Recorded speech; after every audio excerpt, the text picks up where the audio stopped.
we are Group 8, and today we made a third video to explain how Taiwan became Taiwanese, and we visited the National Museum of Taiwan History in Tainan, and hope you enjoy our video today.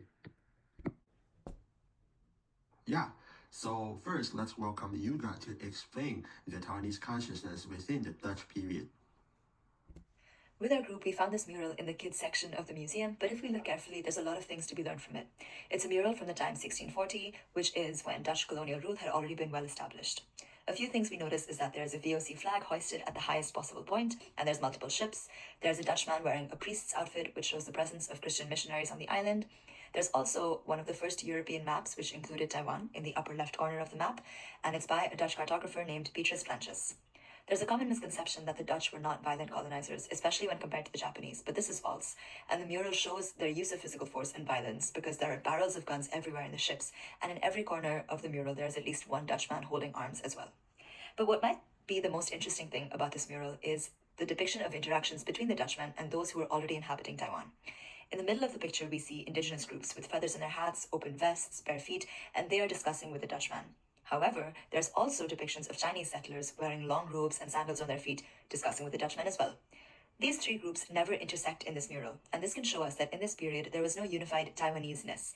The Dutch were mediating between both of these groups, and even between various indigenous tribes, just to maximize their own economic benefit from this land. Thank you, Yuga.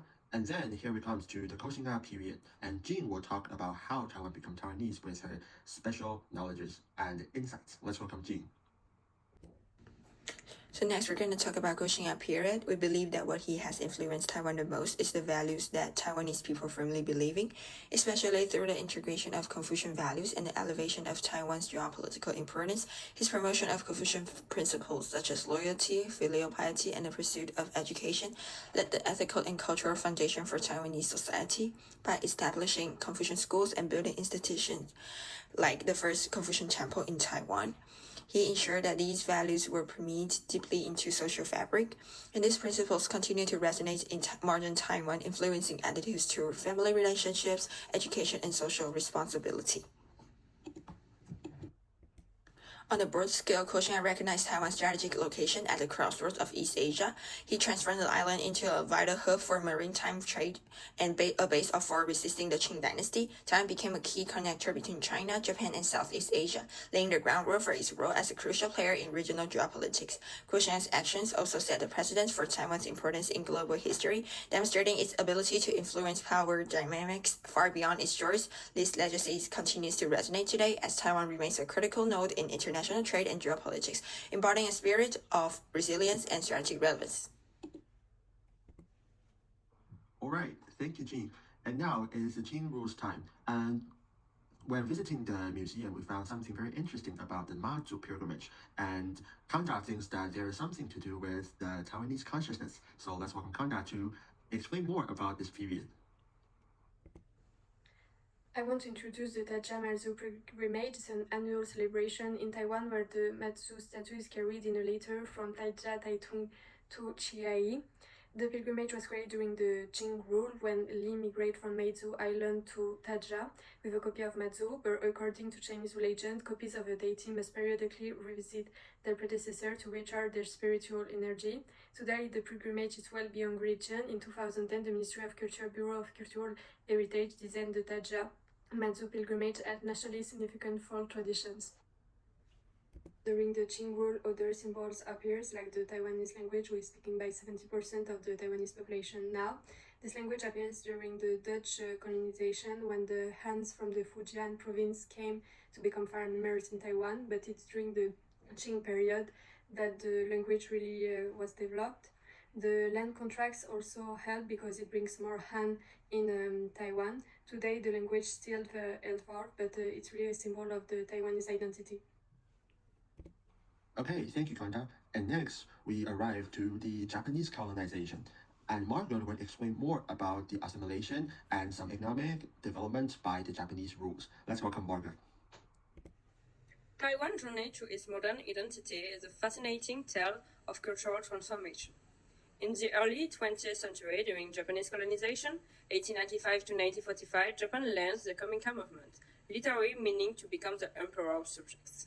This aggressive assimilation policy required Taiwanese to adopt Japanese names, speak Japanese, and embrace Japanese customs. But Kominka had an unexpected effect. While pushing Japanese culture, it also modernized Taiwan's education and infrastructure. School, hospital, and railways were built, inadvertently laying the foundation for Taiwan's future developments. The agricultural revolution proved crucial. Japan transformed Taiwan into its sugar bowl, introducing modern farming techniques and establishing the sugar industry. Rice production soared through advanced irrigation and new farming methods. This agricultural success became the springboard for Taiwan's later economic miracle. Farmers became entrepreneurs, agricultural wealth funded early industrialization, and the technical skills learned under Japanese rule proved invaluable. Okay, thank you, Margaret. That was a very, very insightful explanation towards the Japanese colonization rule. And finally, here it comes to the ROC government. And I will explain during this period how the Taiwanese earned this Taiwanese consciousness. So here we are to the period of the rule of the ROC government. We believe that to this period, the Taiwanese people had been through a lot to fight for their rights against the current ruling authority. From the Qing's rule to the Japanese colonization and to now this period of the ROC government. However, this period is the most important one because it helped shape the Taiwanese consciousness and build the foundation of the interaction between the people and the foreign authority, which is the ROC government. From the 228 event to the martial law and temporary provisions period, the Taiwanese people have been unstoppably fighting and protesting for their better rights and life. So that is the history. And despite the authoritarian regime, the inevitable of democratization in the world tide, and also the persevering hard work of every Taiwanese people eventually both led Taiwan to a democratic and free country. Every election, every protest, every democratic discussion, etc., helped strengthen the resilience of Taiwanese people and embolden the faith in a democratic country with freedom, rights, and a prosperous future.